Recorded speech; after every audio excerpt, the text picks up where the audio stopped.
that a confidence builder? I know you guys already have confidence, but to do it again, to win in this fashion? Yeah, man, all glory and praise of my Lord and Savior Jesus Christ. This is a great opportunity and a hard-fought game. And these type of games come down to the last minute. I mean, it's hard to win in the NFL. It's a great Bengals team over there.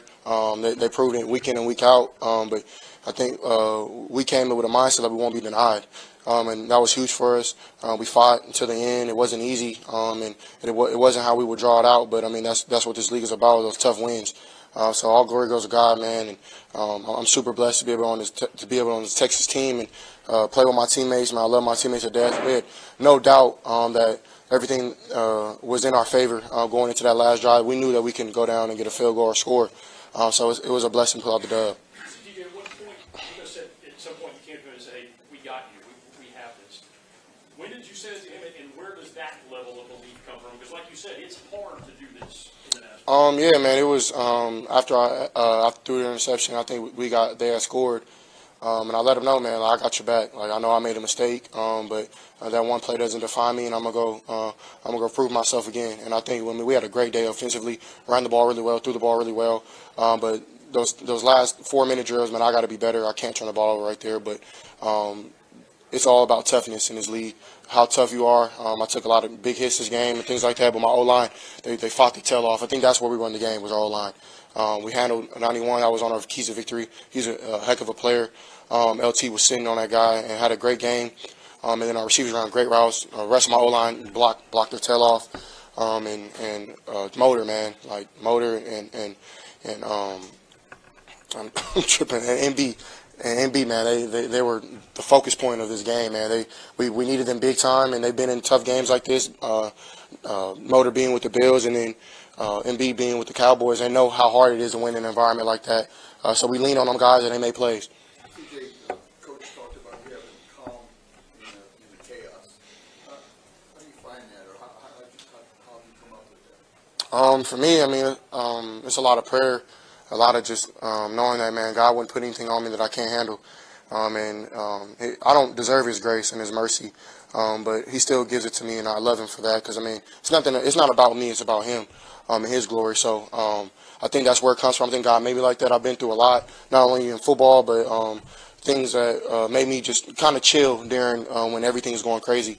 And I thank God for putting that on me, because that's something that put that in me. Excuse me, because that's something that you need playing in this position in this league. That defense over there, they didn't blink, even though they were giving up big plays and things like that. They knew that it would come down to the wire. We knew that too. And I just went to D'Amico and let him know, man, I got you. We're going to win this game. And he looked me right in the eye and said, I trust you. So it's amazing to have trust in your head coach, and I'm a rookie, and my OC, Bobby, man. Like, I think Bobby, we need to give him his flowers. He called a great game again, leaned on his players, and took risk.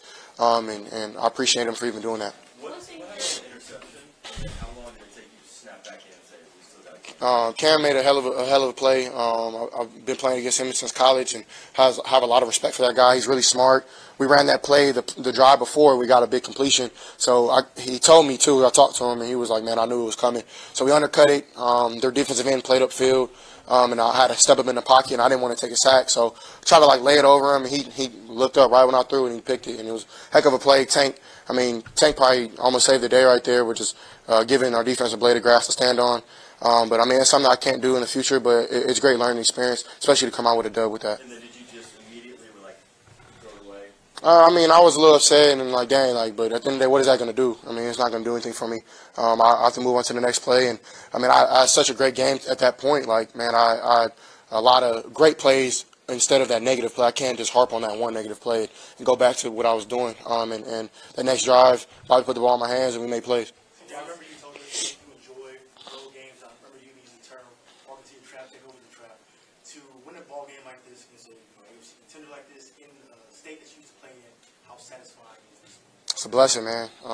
You couldn't draw it any better. And I know it wasn't easy, but this is that's what you want in the NFL. You want those hard wins because you want to be playing your best ball at this point. I mean, I think we're doing that. I think we're on an upscale. And to be back in Ohio, I got a lot of Buckeye love, and I appreciate everybody who was in support. And then a lot of Texans out here too. We showing up. So I really hope next week we play the Cardinals, man. Y'all pull up and we pack that thing out. Like I really want to see a sold out stadium. I think at this point, man, I think that's what we're ready for, and that juice that y'all bring, man. We play with 100% energy, and even in the negative light, coming to the away game, like you want to be the villain, and you put on your mask, you ride with your brothers, and you go make plays. So it was a big win for us, and got to build on this momentum. Time for two more, guys.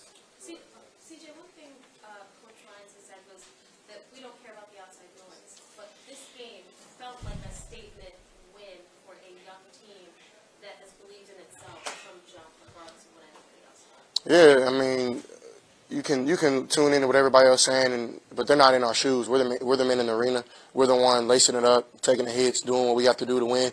And it's a process throughout the week, man. I know, like, shout out to our families, man. Like, we put in a lot of work, and our families do a great job by supporting us in that way. So, I mean, I love my family. I know the rest of my teammates, they can say the same. So, it's just not us, man. It's the city of Houston behind us, our families behind us, the guys' kids, their wives, my family, my parents.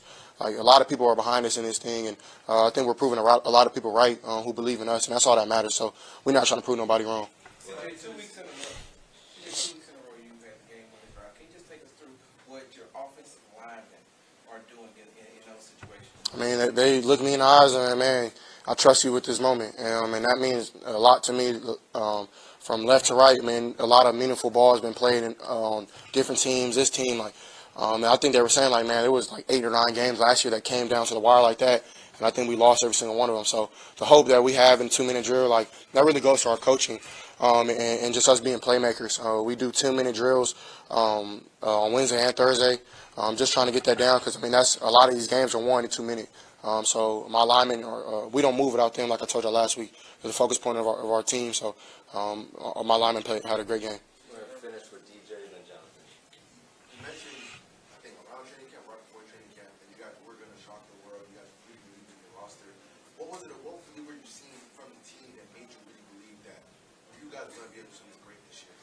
I would say, I mean, just the confidence off rip.